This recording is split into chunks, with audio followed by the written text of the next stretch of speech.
Welcome to the FingerNailFixer vlog, where anything and everything can happen, from product testing to tutorials to meet and greets with people throughout the industry. I hope you enjoy today's vlog. Leave your comments below and let me know if you have thoughts, questions, or something to contribute. And I hope to see you on a future vlog here on my YouTube channel. Make sure you subscribe to be the first to know when new vlogs or video tutorials occur. Thanks for joining me, and I'll see you again next time. Hey, welcome to the FingerNailFixer vlog. This is a unique vlog in that it's where are they now? I thought it'd be fun to catch up with some industry people that are not as visual in social media as they were at one time. And this opportunity came about because nail camp was just outside of Austin, and a friend of mine is here just outside of Austin as well. So I stopped to visit with her and thought it would be a great opportunity to catch up and do a where is she now? Those of you that haven't been in the industry for long may not recognize her, but those of you that have been around for a while know exactly who this is. And so what most people have asked and really want to know when I run into them, and they know that I'm still in contact with you and see you, is where are you? How are you doing? Are you happy? Everyone wants to know, are you happy? And so let's catch up with Athena, Elliot. It's not Elliot anymore. That still throws me. It's not Athena Cosmac. So yeah, I am in Pflugerville, Texas, right at Greater Austin, and I have been living here for over 3 years now, and it's a great place for an artist. So, you know, the saying here is keep it weird. I love that. Yeah, I know. Hey, weirdos, we rule, right? Yeah, so that's where I'm at. Awesome. And the wonderful thing about... Oh, and I'm happy, actually. Right? Yeah, inside. And that's what's really important, because so many people struggle with being unhappy, or they have something in their life that's making them unhappy. And so many of us, when we look on social media, what does everyone post? Oh, I'm so happy. Look at these wonderful things going on in my life. And then COVID. And some of us got a little more honest during COVID, a little more real, a little less happy. And I loved the posts that were like, hey, I haven't seen any posts about my special boo and how I love my boo. And so those were kind of funny, because things got a little more real when you had to be 24/7 in your life. You couldn't escape to somewhere else as we do. Like, you go to the salon and it's a different world. You go to a networking event and it's a different world. And you go home and it's a different world. So if you're trying to live 3 separate lives, that's really hard on a person. It is. So tell us about what brought you to the point that you were like, I cannot social media anymore right now. Well, I just start off with the whole happy thing. You know, it's everybody's different, and some of us, like you say, show when we're not happy and really are very transparent, which I identify with being transparent, always have been, but I chose to only show the good things that were going on, and internalized and kept the things that were not happening, that were happening to me personally, very close to the vest. And you know, I was having a really hard time personally for a good 3 years prior to probably one of the most major events of my life, which was a tragedy. My husband committed suicide in my backyard while I was on our, Nail Talk Radio's Nail Those Prophets at Sea. And it was my last day on before we were going to be dockside, and I got the phone call, and my life changed from there. And I got to just tell you, the repercussions that you go through as a result of having something happen to you like that were it felt insurmountable for a long time for me, and I've never subscribed to like depression as a general thing. Although mental illness is a really serious topic that is got the stigma attached to it. Mm-hmm.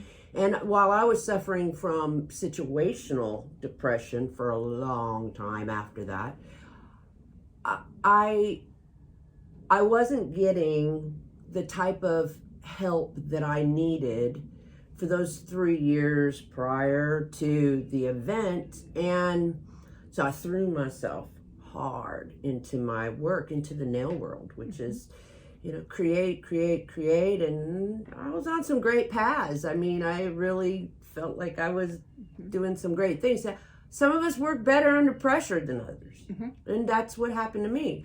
But I did not seek self-care during the turmoil that was just, I won't go into it, but with a person who has mental illness when you're living with them. And so I didn't seek any self-care. So when this big event came, it just made me go, I don't have it in me. I cannot give anymore. Mm-hmm. I cannot give. I loved giving. I loved the nail industry. I loved everything I was doing. But I think that, and giving, which is part of what you do when you're an educator, when you have people who depend on you and respect and follow mm-hmm. you and I had worked many years to get to the level that I was at within the industry, and some really big things were going to happen. Like I was in negotiations to sell with Nails Magazine to sell my show. And that was going to be part of my exit plan out of the industry. Mm-hmm. Graceful retirement. Yeah, which, it just didn't happen the way, it did not happen the way I was planning it in my mind, because it really was, And so I think that with a lot of self-reflection, I understood that I wasn't taking care of myself. I wasn't. And so many of the things that I had done that were good, really they got to suffer, because I just all of a sudden, all the wind just went out of my body, and I was like, I went into hiding. I mean, I just literally, so I spent like 18 months, I'd say about 12 months in a bubble. Mm-hmm. Where I didn't do anything. Like I couldn't socialize. I tried. I got on Facebook a couple of times, whatever. But, and I tell you, I wouldn't have really made it is the way that I made it. I had some support right there with me. I had Michelle Abb with me, and she moved in with me. I had to move out of my house real quick. And so there's a lot of changes going on. But Michelle, I got to send a big shout out to her. I love you, Michelle, so much, because you really went through all of it with me. And so I really appreciate you very much. And so now, so anyway, I guess, I not to belabor the negative aspect, but to take, best investment is in oneself. And if you don't do self-reflection and recognize why you did the things that you did, because of where you were and what happened and all this, there's no way you can formulate a plan. And I woke up one day after about a year and said, you know what, I got to get out of this bed. I got to get some help. So I got some help, and I will tell you about that, I guess, a little bit later. But I did get some help, and that helped me a lot. And but I still found myself, Holly, with I lost my passion. Mm-hmm. I mean, I just flat out lost my passion. And we had all those weather events that a lot of you are familiar with, floods, we had Harvey, we had all of these things that were going on at the same time as what was happening in my personal life. And so it just was it was like a formula for the big bang where I just poof was out. And that's a really good reason that you have to look at your own bucket. Like, think about the capacity you have to give, whether it's education, whether it's caretaking, whether it is just emotional support that you give to your clients as a nail professional. Imagine that you have a bucket and you're constantly taking out of your bucket to give to others. You have to find a balance in some capacity that you refill your own bucket, because there does come a time that your bucket will be empty if you don't find a way to refill it. And if you are busy using one aspect of your life to fulfill the other aspects of your life, then you can't fill your bucket fast enough because you're giving out everything out of your bucket, and then you look down and your bucket is empty. And that is where a lot of emotional distress can come in, and especially if you throw mental illness into it. And depression gets a stigma as a mental illness. However, sometimes it can be a genetic imbalance, chemical imbalance in your brain. Sometimes it can be situational, as she mentioned, that it is just something that's happened that's so overwhelming. There are so many things going on. You've tried to do self-care on your own for too long without reaching out for help. And then you find yourself with an empty bucket. And not only is your bucket empty, but you need to put it over your head because you have to protect yourself from all the hands that are being held out, still waiting for you to keep giving out from your bucket. And the people who want to know your business on top of it. Yes. And so there's a difference between transparency and privacy and having friends that you can trust enough to let them in to help you fill your bucket. So as a nail professional, we're constantly in that emotional give with our clients from across the table.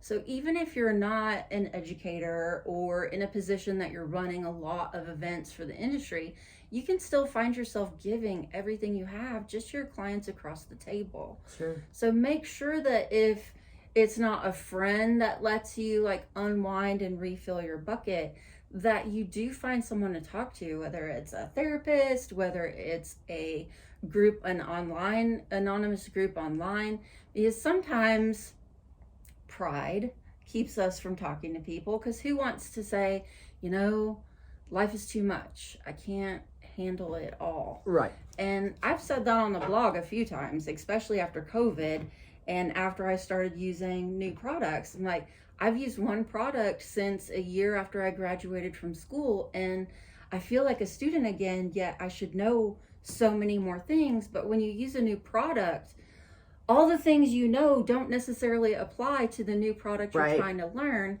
And it's really hard to say, I don't know what I'm doing. I'm really having a struggle. And that's where classes can help you fill your bucket, or networking events can help you fill your bucket. And so it's just kind of knowing where to go seek that help, and self-care. So self-care is more than get a pedicure, which you should be doing, or get a massage, which we should be doing, so we don't all end up like this from tense muscles. So self-care is mental as well as physical. Do you feel like you're going to come back to the nail industry? Well, the interesting thing is that I really tried to seek my end point many, many times. And, I never do anything little, everything I do is big. And so I kept searching for that big thing that I could come back and make a splash, because, part of just, I think it's innate in me.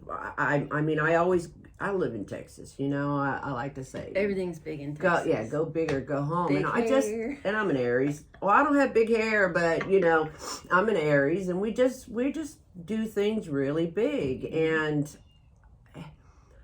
I kept saying to myself, you know, I can't find it. Like, I did have a couple of opportunities, but I was like, you know, that's not really what I want to do or how I want to come back. And you know, before I come back, really, there's like, I feel like there's loose ends that I need to, you know, tie up. And really not to put that lightly either, because where I was in my life, I had a lot of responsibilities, and when I had the rug just pulled out from underneath me, just didn't have that ability to reach out to people. And because in general with who I am, I mean, if you guys, a lot of you know me for many, many years, I never posted anything negative on my Facebook because it was really about business. Even my personal page, which was public, you know, I post about my grandkids and things like that, but rarely would I ever post anything negative. And so this is really what I would call a preliminary contact. And by saying there's some people out there that I really want to just say that I'll be reaching out to you, but I want to also call you out by name and say, is I didn't get to where I was all by myself. I mean, I had a lot of major players in the industry who supported me from day one. And I gotta say that Linda and Jim Nordstrom, I mean, you just cannot, good people. You cannot find two better savvy business people, and you know, and just generally good people. And I just want to say thank you to you guys, because you really were a big part of moving my progress along. And then there's a couple of the Profile Sisters. I mean, Lord have mercy, those gals are, they're right. And you know, if you guys don't know who the Profile Sisters are, it's like, Google that. You need to. And I love them too. And I wanted to say thank you to them too. There's other people. Those of you that know and love the Profiles girls, if you weren't aware, they had some business damage from the hurricane. And the best way to support a small business like that is to order from them. So if you need some art supplies for your holiday nails or just any general art supplies, the greatest way to support them after an event like that is to order, and I'll put their website below. Yeah, you know, I'm getting caught up on what's going on, because when I say that, I literally, like, nothing. I mean, zero, nothing. And you know, I felt like I chopped off, like, the event, that tragedy chopped off my arms, and then I was like, oh well, I might as well chop off my legs. You know what I mean? It's just, I just didn't have it in me. And so I'm learning a lot of stuff about what's going on in the industry, getting caught up. But there are other people that I want to say thank you to. And right now I don't want to ramble, and I can't think of them all, but anyhow. And that's something that a lot of people, if you've never experienced depression or been with someone that has depression and something that you may have not figured out yet, like, part of depression is isolating yourself. It's not wanting to get out of bed. It's not wanting to do the things that you love. And if you're someone that is anti-medication and those fun things, then it can be a struggle to get that chemical imbalance, because a tragedy can strike a chemical imbalance. And then you throw in your stages of grief with that depression, and you just are not in the same place that you normally would be. And for those of us that suffer depression just as it's part of your chemical makeup, that is your everyday life, then we know that when your medication, your body adjusts to it and you need a med change, like you can tell because you don't want to go to the salon every day. You don't want to get out of bed. You don't feel good. You don't want to be around people. You don't talk to anyone.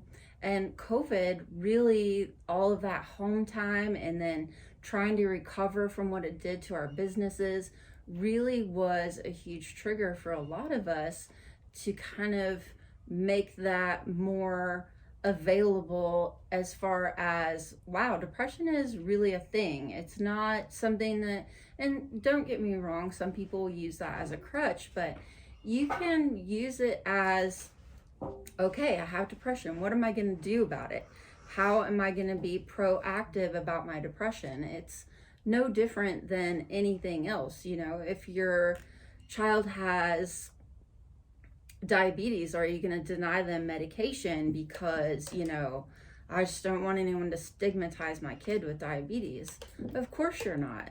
And so even if you keep it private to yourself that you're dealing with depression, it is something that is real. It's not something that's fake. So if you feel like, I don't want to get out of bed, I don't want to talk to my friends, I don't want to do things that I normally love to do, like those are really signs that you should take seriously.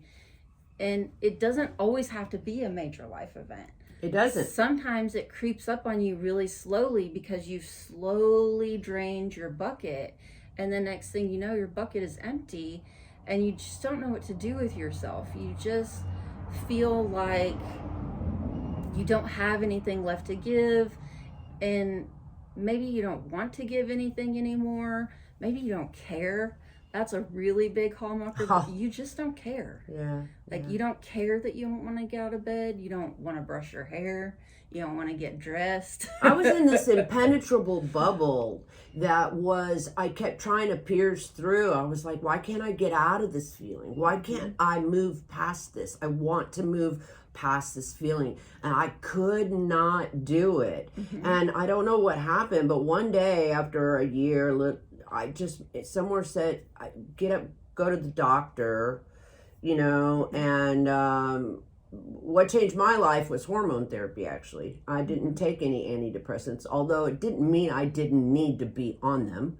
And I certainly am not a person who would say, you know, absolutely, you should not at all. Just for me, I could diagnose everybody else with an EMT background, but I can't diagnose myself. So, but you know, the broadcaster in me from Nail Talk Radio would say, one time Braden and I had this, and Braden, dang, you look really good, man. I mean, you look real good. Anyway,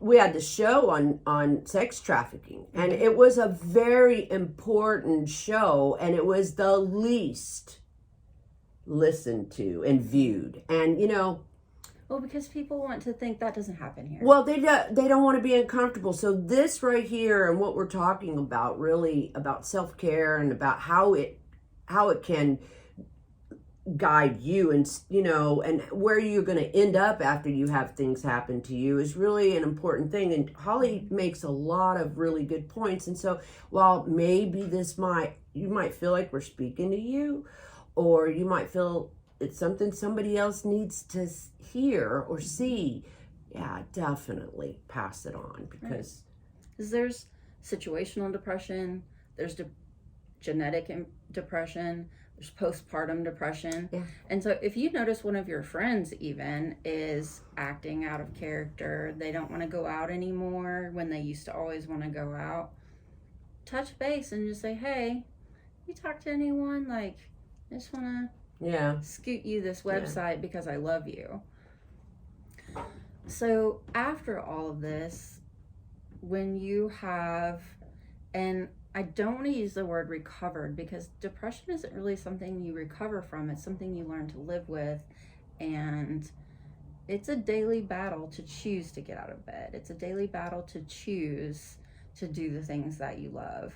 And something I find interesting is everyone thinks they're entitled to happiness, and happiness is something you have to work for. Yeah. Like, you have to put effort into it.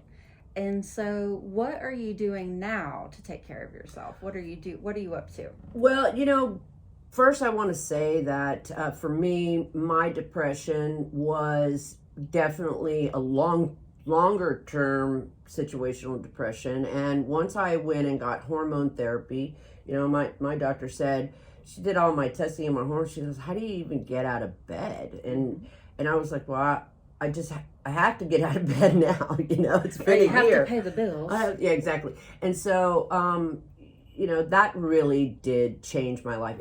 It really balanced out, because your estrogen is responsible for a whole host of things. Your testosterone, your all of these things are really important. So anyway, for me, that was like, the sun after about 3 weeks just came out, and all of a sudden I was like, I look like hell, I was like, I can't believe how bad I look. It was like needing glasses, and all of a sudden you put them on and you go, yeah, exactly. And so then I started to, take care of me, just me, getting healthy. And that was working out. It was eating right. It was a lot of those things that, we're all supposed to do, but Right. Anyway, so once I started to feel better about myself, it's interesting, Holly.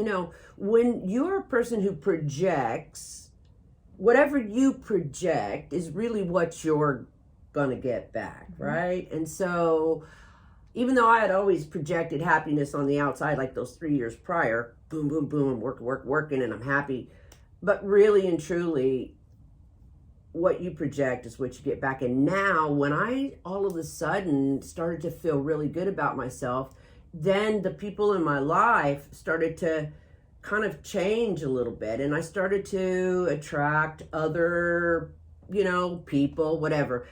I met a man. Let me just tell you, it was the last thing in the whole wide world I'd wanted to do, and his name is Paul, and he's a hell of a guy. Oh my gosh. When I say, it's so important to be compatible. And I think I had posted something on my timeline when I had met him, Well, December 9th, I'll be married 3 years, and we've been together over that, but wow, 3 years. And Holly came to my second wedding that we had at the motorcycle rally here in Austin. And man, I have never in my life experienced what really true love is because if you don't really have somebody who reciprocates and who is compatible with you, then it's kind of a constant battle, so to speak. So yeah, he's incredibly supportive, and I have a motorcycle, and we ride motorcycles together, and I am involved in I have a local riding group of women who are my age, believe it or not, and in a big motorcycle rally for females. It's the largest traveling all female motorcycle parade and rally, and it's a lot of fun. And so I do that, and woodworking.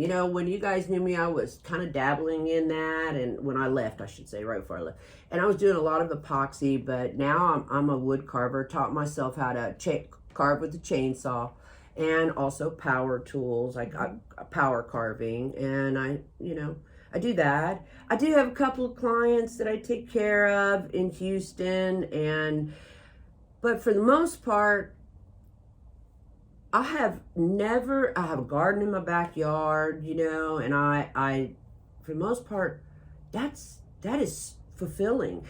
One of the other things I think is really important for me to mention is that I've always put the industry before everybody else. Before my family, I got goosebumps, before my marriage, before everything, all my life. Well, I don't think people realize how much time goes into social media. you know, if you're putting out YouTube videos, if you're putting out vlogs, if you're putting out tutorials, if you're doing the show, if you're doing, like, the more present you are on social media, the less present you are in your real life. And so you are giving to the industry and not giving to real life. And something that was really interesting at camp this year that I think you would be impressed with is a lot of people that I would run into, I would take a picture or a selfie or what have you, and they would say, oh, I haven't had my phone out that much this year because I've wanted to live in the experience. And that made my heart so warm and fuzzy on one hand, but on the other, I felt a lot of pressure to make sure I got good coverage because they weren't covering for it. sure. So it is really important to find that balance. And I didn't know anything what that was. Your balance was so cockeyed. That, do you feel like you let your family down so that you could give more to the industry? Absolutely. And you know, my daughter always said to me, Mom, you know, you can put 150% of yourself into Athena Rocks, you know, or starting a new business, or your radio show, your nail cruise, your Medi Nails online learning center, all of these branches of sources of revenue, if you will. I did. And what happened was, when I started to take care of myself, I recognized that there was a lot of emotional repair that I needed to do with my family. And so that is what I began the journey. And it wasn't easy because, you know, when you're in the wrong and you've hurt people, and fortunately they're willing to forgive, right? But it's like, you have to go through that stage where you have to hear what it was that you did, and it doesn't feel good. No. It does not feel good. It feels terrible to be wrong. It does. It feels terrible to be wrong. But you do have to acknowledge it. Exactly. To grow. You can't really just jump right in and go, okay, let's pick up where I left off. But you have to hear the things. And while in the industry, I always felt like I was, I could own my shit. Totally. I mean, I had no problem saying I was wrong and, you know, could you forgive me? Or look, what do I need to do to change this? Whatever. But in my personal life, I couldn't do it. And that covers like everything in my personal life. So I immediately began the journey, which was tough. And I'm still working on it, actually, because learned behaviors are a bitch to get rid of. Right. Okay? Learned behaviors. And if you've been doing those behaviors since my kids were latchkey, I mean, it's crazy. And so, yeah, that is one of the... Finding a soul or true soulmate is a great thing. Repairing your personal relationships with your immediate family is a great thing. And those are two. The first one was a bonus. I was like, I'm really a fortunate girl. But being able to repair my family ties, relationships, was just really important. And I'm so happy. Got a new grandbaby. My son had his first grandbaby. Just on November 1st, right? Yep, November 1st. And on Michelle Abb's birthday. And yeah, it's a girl. Her name is Briley Nicole. And she's adorable. She looks a lot like my granddaughter when she was born. But yeah, I have 5 grandkids now, and they live a long ways, 3.5 hours from me. So, you know, I go to Houston and I go and visit them, and that's really a lot of fun. But will I come back? You asked me that a while ago. Will I come back to the industry? And I just, you know, I wanted to change my career. I'm 4 decades, over 4 decades. And I'm like, I don't see myself coming back. I really don't, because I'm so fulfilled. I sell my woodworking, and I'm fortunate that people like what it is that I do. And the only real page that I really put and I just created it, was my Facebook page for my woodworking. And will I come back to the industry, not in the capacity that I was in before, because I think that ship sailed, you know. I really do. And I just love what I do now. I feel very fulfilled. I feel so much inner peace. And I think the last little bit that I really needed to was when Holly said, "Hey, you know,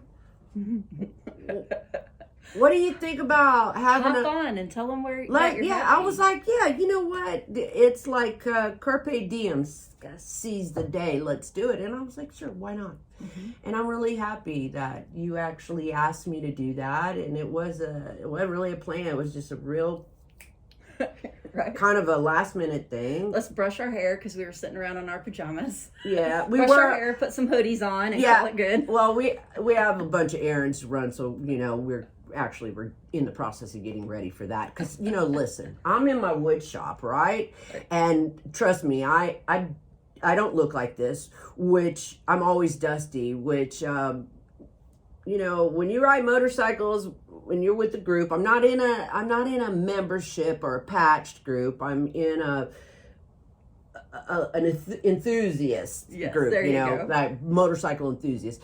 Everybody's got a road name, and so I'm like, you know, y'all know I have been having trouble my whole life trying to get people to pronounce Athena, right? And it just never works out. So my husband said, well, they need to call you Sawdust because you're always bringing sawdust to bed. I'll pull my hair up, you know. And she does. She takes the air nozzle and the compressor, and I blow out all the sawdust, and I'll take a shower, but there's still sawdust in my hair. And he goes, I think they ought to call you Sawdust. I was like, that's a little bit rough. It sounds like a big dude. Yeah. Like, break your legs. Yeah, and he goes, okay, well then how about Dusty? Because my motorcycle actually lives in my wood shop. And so we are always Dusty. So Dusty is my first, like, nickname. Yeah, real nickname. And so she'll tell you what my page is. But yeah, so they call me Dusty. That's awesome. I like it. I don't have to tell people how to pronounce my name anymore. Well, for those of you that knew her and have asked, is she happy? How's she doing? I hope this helped you catch up. And for any of you that are struggling with someone at home with mental illness, or struggling with someone at home with depression, or you yourself are kind of struggling with depression, please make use of the links or the phone number that I have posted below, because it really does affect your life, and it affects other people in your life. And as someone that has attended over 50 funerals of really close friends and family members, I can tell you that the grief process when you lose someone is very extensive. And I want you to know that if you are in that process of grief, the feelings that you feel are okay, unless you feel like it's time for you to join them on the other side. That is the only feeling that is not okay. That's not okay. And anger is okay. Anger is completely normal. Sadness is completely normal. Being numb is completely normal. So talk to someone about those feelings, but don't feel like they're wrong.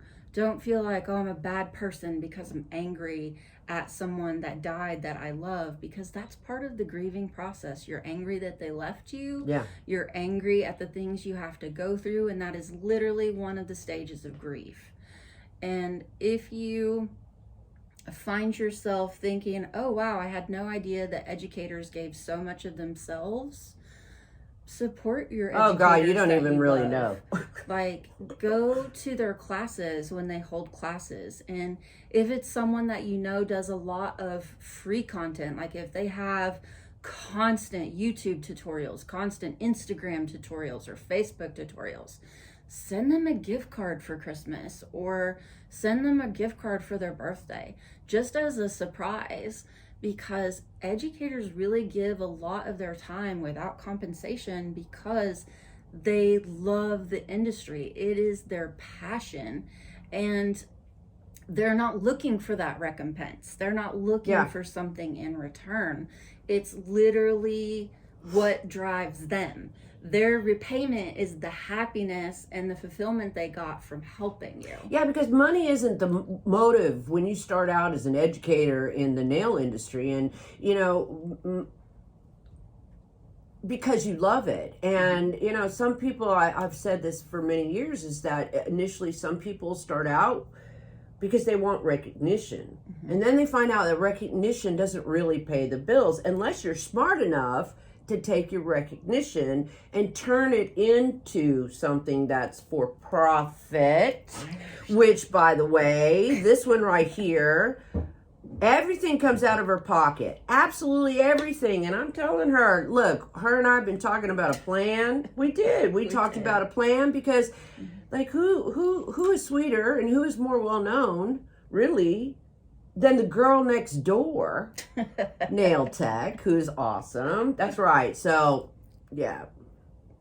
And if you do, I love you. Rat. It's time, girl. If you are someone that is giving, find a way to fill your bucket, whether it is putting ads on your YouTube videos, whether it is partnering with a sponsor, or any of those other things. Find ways to fill your bucket.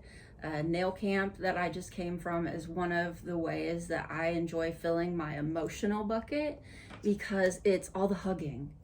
Like, there is truly it's not serotonin, dopamine. Yeah, dopamine. God, don't you love dopamine? Release from a hug. And I always love when someone says, you give such good hugs. I love to give bear hugs because I want to make sure they get that great dopamine release. But it's also for me because I enjoy that great human contact and connection, because that refills my bucket. Well, fortunately, it's not alcohol or drugs. Right? I mean, honestly, I'm addicted to hugs. A lot of people, when they go into depression, I didn't, but I mean, a lot of people do, and that's a whole nother level, right? But it is. I mean, I needed to trade in my chocolate dopamine for something else, which is woodworking now. Yes. So definitely take advantage of the links I've put on the screen below and the phone number. Also, you can find more information in the caption. And if you have other questions or comments, please leave them in the comments below. Thank you so much for taking the time to catch us up on you. I know this wasn't easy. Actually, it wasn't. But, part of my motto is never let them see you sweat, right? Fortunately, it's 40 degrees here, so. And we're not asking you to start posting negative things on social media. No. I'm just saying that everyone has a hard time. Yeah, everyone. Even the strongest. Happy on social media, has something going on in life. And so make sure you're talking to your friends. If you're not talking to your friends, make sure you're talking to a professional.